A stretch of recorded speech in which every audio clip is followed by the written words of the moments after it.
Master, this woman was taken in adultery, in the very act. Now Moses, in the law, commanded us that such should be stoned. But what sayest thou?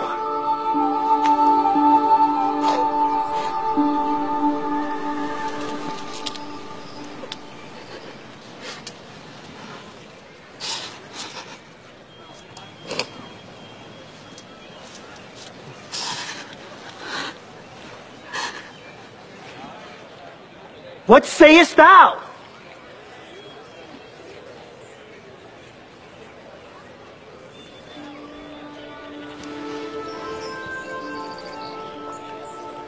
He that is without sin among you, let him first cast a stone at her.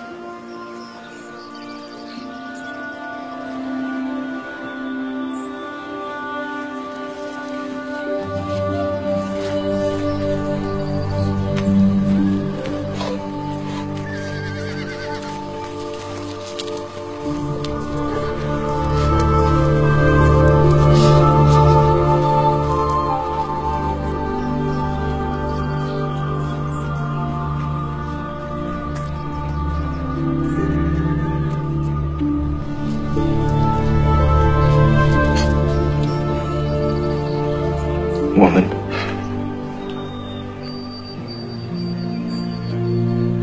where are those thine accusers? Hath no man condemned thee?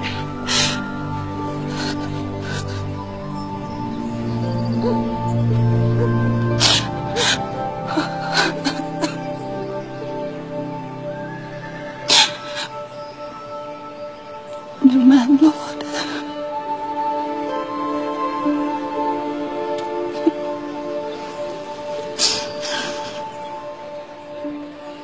Do I condemn thee?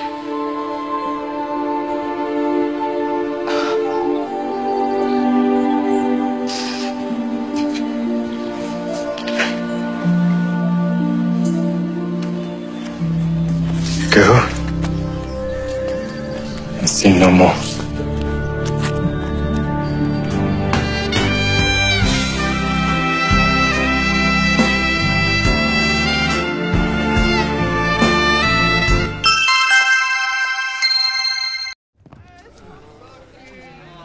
Setelah itu, Yesus pergi ke Yerusalem untuk hari raya orang Yahudi.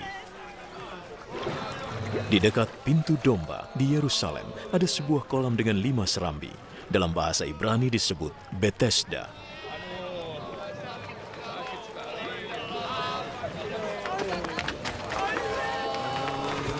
Di serambi-serambi itu banyak orang sakit yang berbaring. Ada yang buta, ada yang timpang, dan ada yang lumpuh.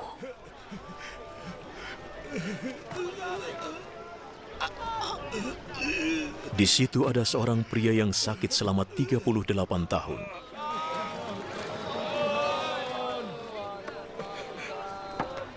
Yesus melihatnya berbaring di sana, dan ia tahu bahwa pria itu sudah lama sekali menderita sakit.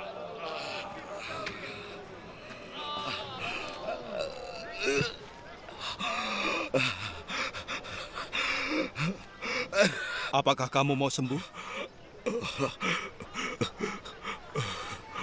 Tuhan, aku tidak punya kerabat untuk memasukkanku ke dalam kolam waktu airnya berguncang. Ketika aku mencoba masuk, orang lain sudah masuk lebih dulu.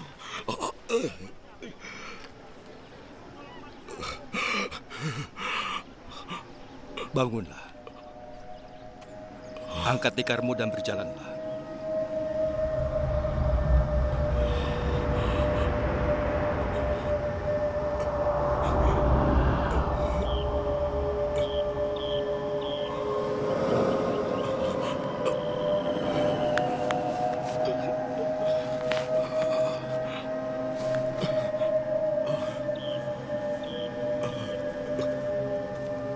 Seketika itu juga, orang itu sembuh.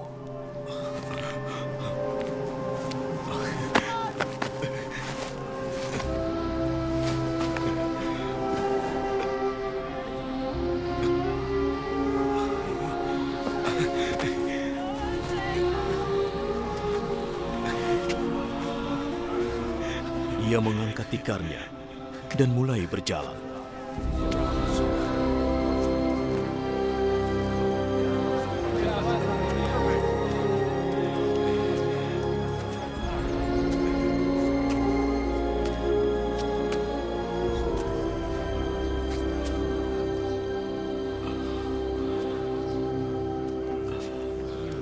Hal itu terjadi pada hari Sabat.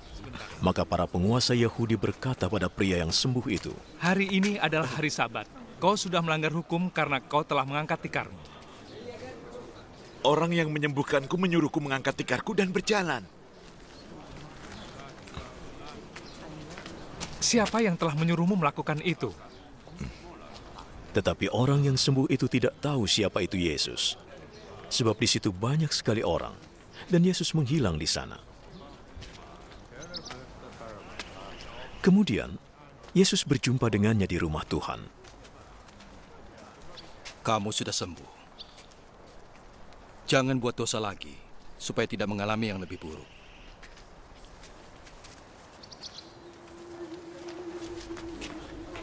Lalu orang itu pergi dan memberitahu para penguasa Yahudi bahwa Yesuslah yang telah menyembuhkannya.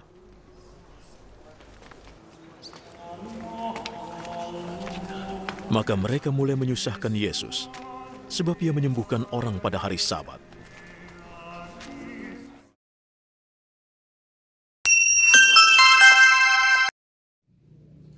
Halo siswa-siswi, bertemu dengan saya, Gregoris. Di awal video, tadi kita sudah melihat tindakan dan mujizat Yesus. Tindakan Yesus tersebut mau menunjukkan bahwa dirinya sesungguhnya Allah yang hadir sebagai Raja. Bahkan lewat mujizat-mujizat, Yesus memperlihatkan kehadiran kerajaan Allah sekaligus nubuat para nabi tentang Mesias yang kedatangannya telah dijanjikan kepada para leluhur Israel.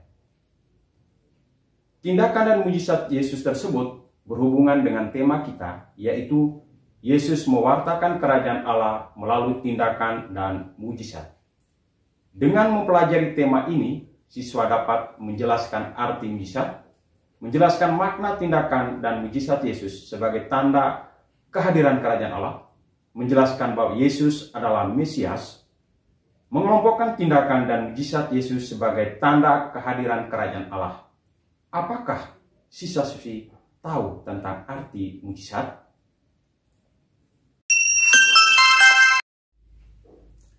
Arti mujizat menurut Kamus Besar Bahasa Indonesia adalah kejadian ajaib yang sukar dijangkau oleh kemampuan akal manusia.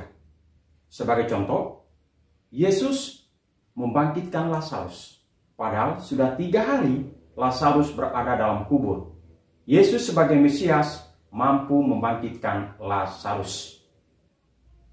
Arti mujizat menurut Gereja Katolik adalah suatu kejadian yang terjadi di luar kodrat alam karena efeknya melampaui kekuatan atau kemampuan makhluk ciptaan.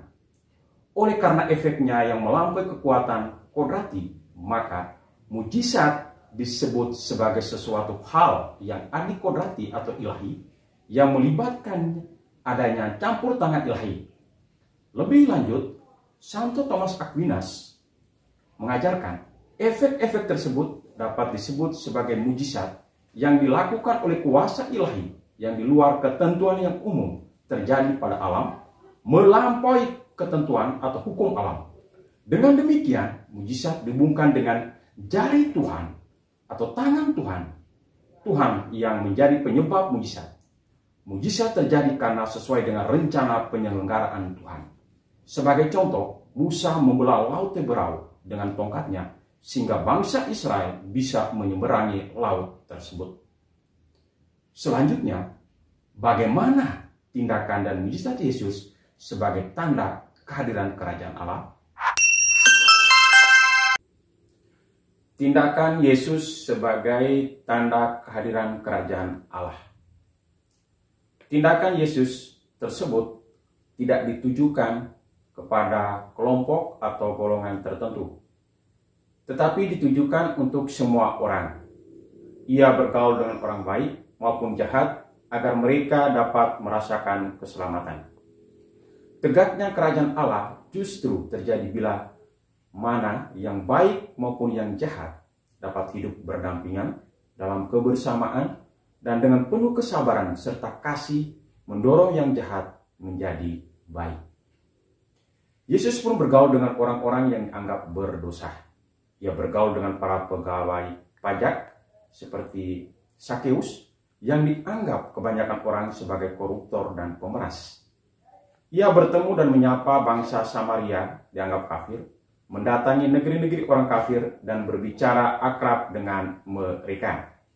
Sikap Yesus ini tidak sesuai dengan adat sopan santun dan peraturan agama yang berlaku pada saat itu. Bagi orang Yahudi, kaum pendosa harus dijauhi, disingkirkan, dan dikucilkan.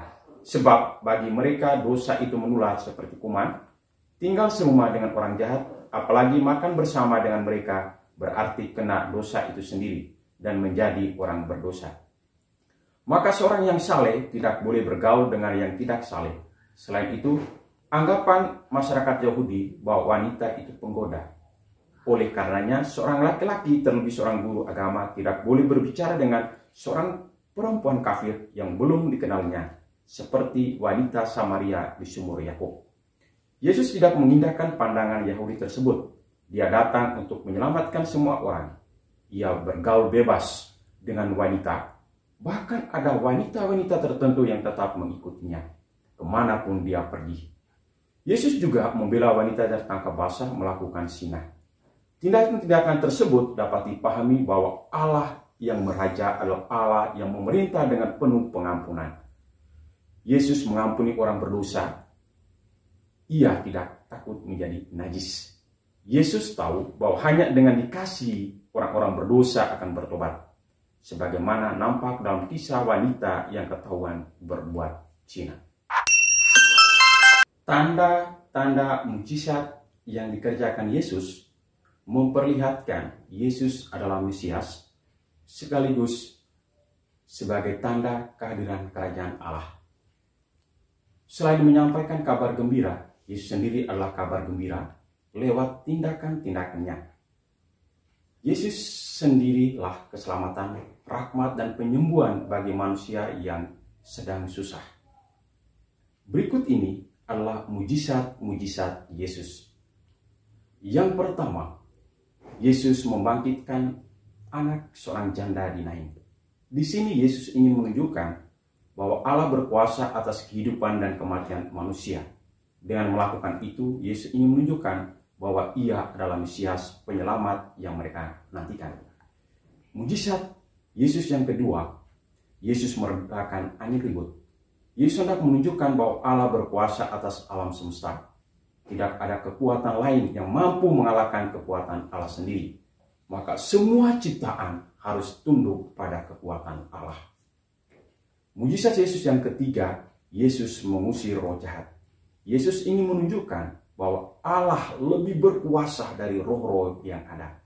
Roh jahat selalu mengarahkan manusia pada perbuatan yang tidak dikehendaki Allah, yang membawa kehancuran dan kebinasaan. Sedangkan roh Allah membawa manusia pada kebenaran dan kebahagiaan hidup bersama Allah. Demikianlah pembahasan tema tentang Yesus mewartakan kerajaan Allah melalui tindakan dan mujizat. Sekian dan terima kasih.